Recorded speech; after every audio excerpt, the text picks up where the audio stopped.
Okay guys, continue sa vlog natin. Simula na po tayong lulusob sa lungga ng underground river. Ito po, sasakay na po kami ng boat. Sakay po na kami ng boat.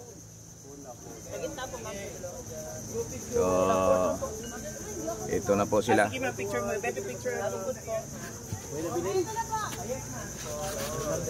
Ito kasama namin guys. Ito po sila. So lulusob na kami sa ilalim ng kuweba. At naghihintay ang mga kasama naming paniki doon.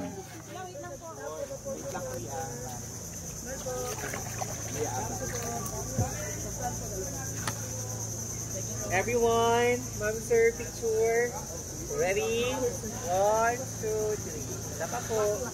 1, 2. One more. Dito na pa po. 1, 2. Okay. For the audio device po later, sa audio guide nyo, kung gusto nyo pong dagdagan ng volume, may plus sign po siya. But other than that po, you don't need to press anything. They will going to play that synchronized later. Okay? Yes, ma'am. And for your group po from Davao City, I would like you to meet po your cave guide. We have Kuya Abay. Yes, ma'am. So siya po yung guide nyo, siya po yung magpapaddle ng boat. Pag meron po kayong tanong about the tour, andyan lang po sa likod, okay? Yes, so, ma'am. set na po nila yung audio device, lagay nyo na po yung mga earphones. Yes, ma'am. All your